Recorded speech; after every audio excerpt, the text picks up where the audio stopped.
Hello, it's C4. It's been a very long while since I last posted anything, but here I am, in my cyborg voice. Today I'll go through the basic rules of the card game this channel plays, Battle Spirits.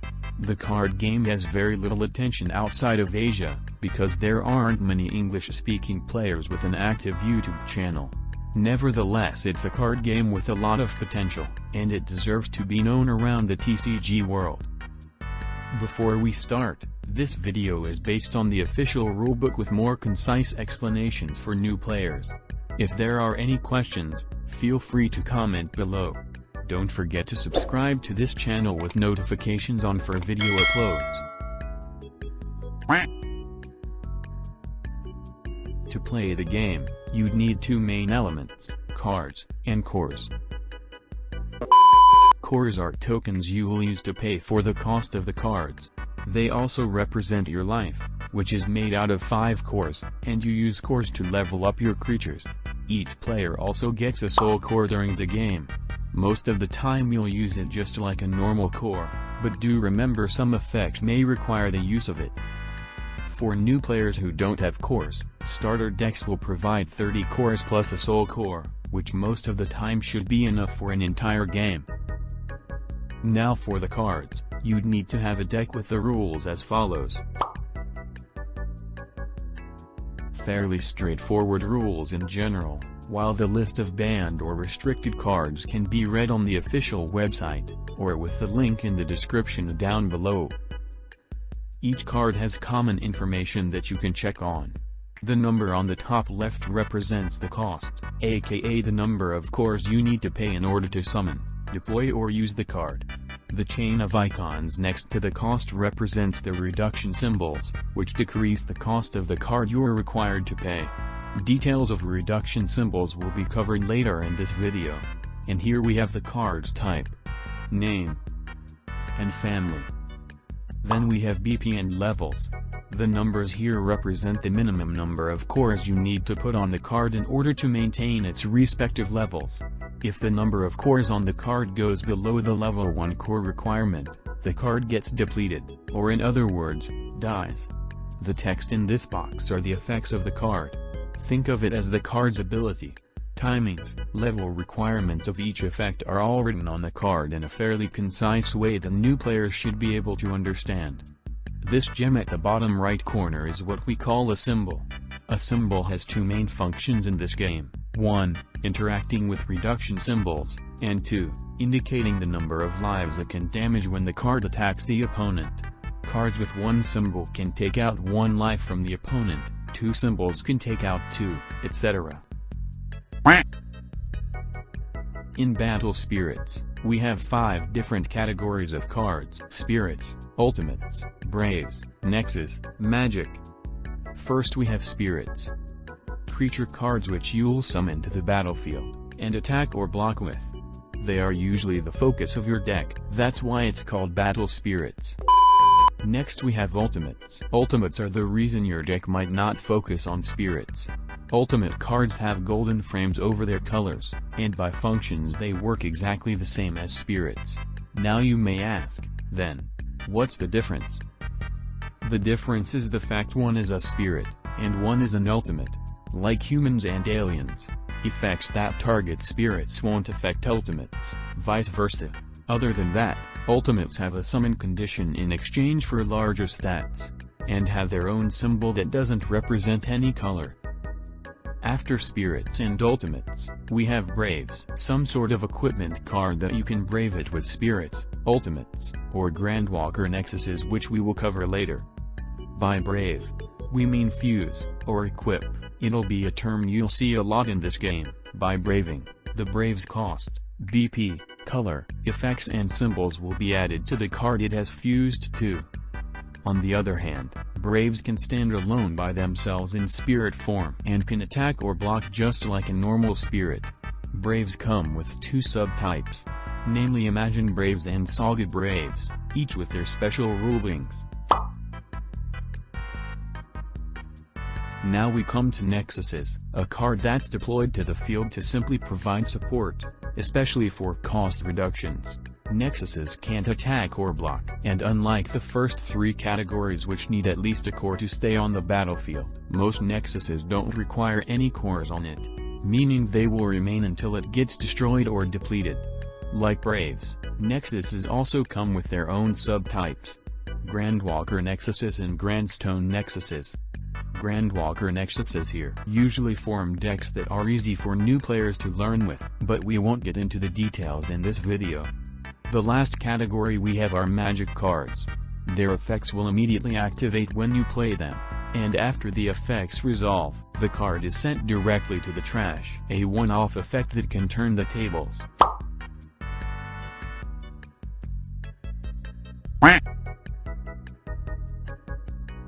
In Battle Spirits, we have a total of 6 colors: red, purple, green, white, yellow, and blue. Each color has different motifs and has areas they are excelled at. New players can start with a color according to their own preferences, but since colors don't interfere with deck building, you can mix up different colors for a wider range of strategy. For example, I play white magic cards in my yellow deck. Now, having prepared the cores and cards, let's move on to the game. But first we need a gaming board. If you're a new player playing in real life, your starter deck will give you a play sheet like this. If you're rich, or a dedicated player like me, you'll have a playmat like this. If you're playing online with the Vassal engine, you'll probably see a complete version like this. But now, we'll use something simple and easy to understand, where you'll see clearly indicated areas. This first area right here, if you're wondering, will be mentioned further down in this video. After getting your sheet, mat or board set up, we need a name to call your pile of cores. In Battle Spirits, we call it the Void. Just put your bag of cores next to your field. Now, as shown in the diagram, put 5 cores from the Void to your life, and put 3 cores plus 1 soul core to your reserve. Shuffle your deck, then draw 4 cards from your deck. Once you're all ready, decide which player's going first by rock paper scissors, or whatever way you want. The game will start as turn 1 for the player going first, turn 2 for the other, etc. In a turn, there are 7 steps as shown above: start step, core step, draw step, refresh step, main step, attack step, and end step. Each step can't be skipped even if you do nothing at all. Turn 1 will be an exception where core step and attack step will be skipped. You will declare the start of your turn in start step, then in core step, a core is put from the void to your reserve. Draw a card in draw step.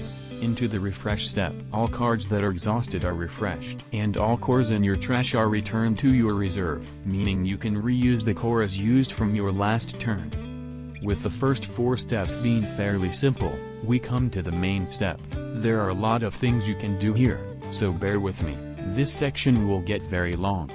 The turn player can play cards during main step. For spirits/braves/ultimates, we refer to that action as summon and deploy for nexuses. Each card you play requires its cost to be paid, as mentioned earlier in this video, but this is where reduction symbols are involved. As you confirm the card's cost, you also have to check the card's reduction symbols, and the symbols on your field. Since this is getting more and more confusing, we'll forcefully abduct this friend here as our example. Let's say you want to summon this card. Its cost is 4, and has in total 3 reduction symbols, 2 red and 1 white. Now we look at our field, which has the following spirits and braves and nexuses. On the field you have 3 red symbols, and a purple symbol. Since our Dorado Dragon has 2 red reduction symbols, you can decrease its cost by 2. In other words, 4 minus 2 equals to 2 costs. With that, you pay the cost by moving 2 cores in total from your reserve or field to the trash. Now you'd have to put cores on the card with at least the number stated on its lowest level. That's right, the level cost. Most spirits, ultimates and braves require at least 1 core on them, while nexuses, and some braves don't require cores for level 1. Of course, you can put more cores on it to reach higher levels for more effects, or the other way around, removing cores from your cards. In general, you can move cores around your reserve and field freely during main step. Quite a long one already. In main step, you can also brave or separate or swap braves. All braves have their respective braving condition to spirits, or ultimates or grandwalker nexuses if mentioned. Into brave, there are 3 ways. 1. You put a brave in spirit form like this. Or 2. You can direct brave onto the target when you're summoning the brave itself. Or 3. You can swap or move an already braved brave from its spirit to another unbraved spirit. With fusing, there's also separating braves, and while doing so, don't forget to put the cores back onto the spirit form brave. You can use magic cards in main step as well by choosing either the main effect or the flash effect. You can also use the flash effect in another timing and attack step, which we will cover after this part. Burst is a trap-like effect existent in some of the cards. Very visible with this bright red bar here. When the condition described is fulfilled, you can declare the activation of Burst by flipping up, followed by a variety of effects written here. No cost is needed to be paid to activate Burst effects. Once per turn in your main step, you can set a card with Burst effect face down on this Burst zone here. Note that you can't return your set Burst to your hand, nor discard it to the trash by yourself. If you want to set a new Burst in this case, then you can discard the Burst to set your new one. Do note that you can't have multiple Bursts at the same time. Cards with Mirage effects can be set from your hand to the Burst zone face up by paying its designated cost. Mirage can coexist with Burst, one of each, with the Mirage on top of the Burst. Similar to Burst, you can't return your set Mirage to your hand, nor discard it to the trash, but one thing it's different from Burst is, if you want to set a new Mirage, you swap places with the already set Mirage. Phew, now with the main step done, we should have a recap here. Start step, a core and core step, a card and draw step, refreshes your cores and exhausted cards in refresh step, and main step. Now into the attack step. While it's possible you can end this step by not attacking at all, an attack will be carried out by one spirit or ultimate at a time, and starting from attack declaration, you will go into a chain of procedures which the game calls a battle. First, you declare an attack by choosing one of your spirits or ultimates and exhaust it. There is no summon sickness in this game, so you can attack with spirits or ultimates to turn their summon. All effects that activate upon attacking, such as wind attacks, will be resolved at this moment. If there are multiple effects, the turn player chooses the order of activating. After all effects are resolved, we'll head into the first round of flash timing, where you or your opponent can play magic cards with flash effects, or activate flash effect of cards on field. By following this flowchart, the defending player gets to have flash timing first, and decides whether they can play one flash effect, after their flash effect is resolved, or they've passed their timing. The attacking player now gets to perform flash timing. With that, the flash timing goes back and forth, until both players declare no flash effects, thus ending the flash timing. After flash timing, we will resolve the battle, with the defending player having two options here. 1.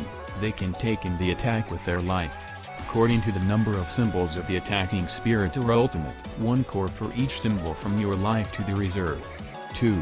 They can choose a refreshed spirit they control to declare a block. Same as attacking, exhausting is required, then the player can use effects that activate upon blocking. After blocking, we'll enter another round of flash timing. Remember, defenders first, and the rulings are the same as the first flash timing. Once a block is declared, compare the BP of the battling spirits or ultimates. Those with lower or equal BP are destroyed, and will be sent to the trash. Core of the destroyed spirits or ultimates will go to the reserve. This applies to any type of cards except Grandwalker Nexuses and Grandstone Nexuses, and it also applies to any ways of leaving the field. With the battle resolved, we'll end the battle. Effects that activate at the end of battle shall be resolved here, if the effect holder is still on the field. After one battle is resolved, you can start another battle by declaring an attack from your other spirit or ultimates. On the other hand, if you don't have spirits or ultimates left to attack, or you decide not to attack anymore, you can move to the end step, where effects that activate across the turn will be cancelled. Your turn will end here, and your opponent will start their turn. At last, I'd like to thank you all for following such a long video till the end. I hope this has covered the basics of battle spirits. Advanced rulings of card subtypes and effects will be covered in future videos. If there are still any part of the rules that you don't understand, other than commenting below, you can check out the official rulings, or you can join the Battle Spirits Discord server. Both are in the descriptions.